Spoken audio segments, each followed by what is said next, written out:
어느 봄날 서울의 한 가정법원 앞에서 믿을 수 없는 사건이 발생했습니다.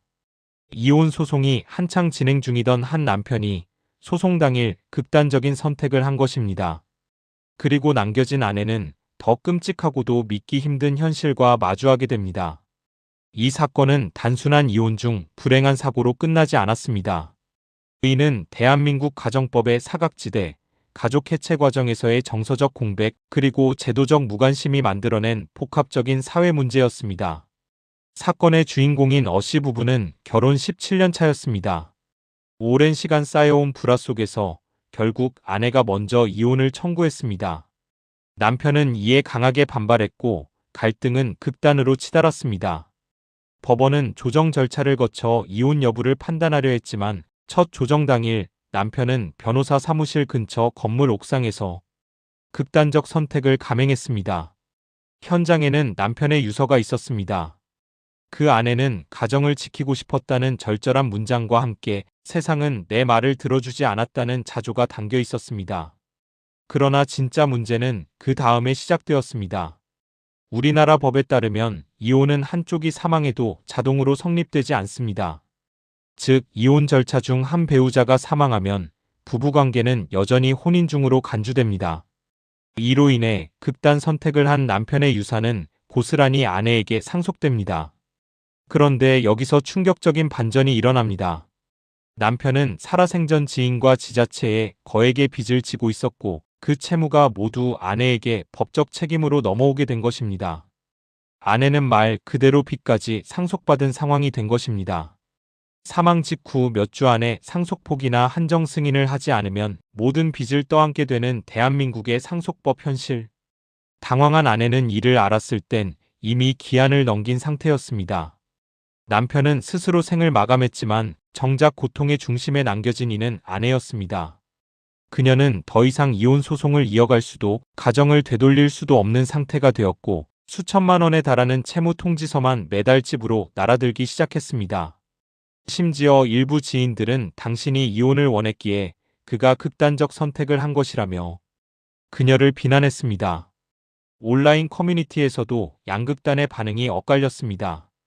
죽음까지 내몬 나쁜 아내의 BS 죽음으로 협박한 남편의 이기심. 정말 이 비극의 책임은 누구에게 있는 것일까요? 법률 전문가들은 지적합니다. 현재 대한민국의 이혼 소송 절차는 갈등 상황에 놓인 부부 중 한쪽이 사망할 경우 남은 사람에게 과도한 법적 경제적 부담을 안기고 있습니다. 현행 민법상 상속 포기 기한은 사망일로부터 단 3개월. 이 기간 안에 유족은 정신적 충격 속에서도 빚 여부를 확인하고 법적 절차를 밟아야 합니다. 하지만 현실적으로 가능할까요? 극단 선택 이후 고인의 물건을 정리하고 장례를 치르며 뒤늦게 채무 사실을 알게 되는 경우가 훨씬 많습니다. 그럼에도 법은 몰랐다는 이유를 받아주지 않습니다. 시간은 촘촘하게 흐르고 고통은 빚과 함께 덮쳐옵니다. 이번 사건이 특히 충격적인 이유는 남편의 극단적 선택이 아내에게 의도적인 압박이었을 가능성입니다. 그는 유서에 이혼을 원하는 당신, 죄책감 없이 살 수 있겠냐는 문장을 남겼습니다. 그 한 문장은 아내의 인생 전체를 뒤흔드는 감정적 족쇄가 되었습니다. 심리학자들은 이를 정서적 폭력이라고 말합니다. 물리적 폭력만이 가정폭력이 아니며 극단적 행동이나 언어로 상대에게 죄책감을 심는 것 또한 명백한 심리적 지배의 방식이라고 경고합니다. 이 사건은 개인의 비극이 아닙니다.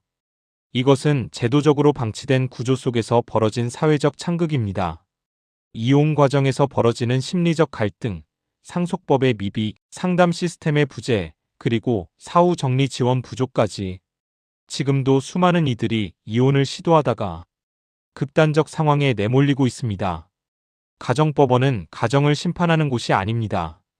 가정을 안전하게 정리해주는 곳이 되어야 합니다.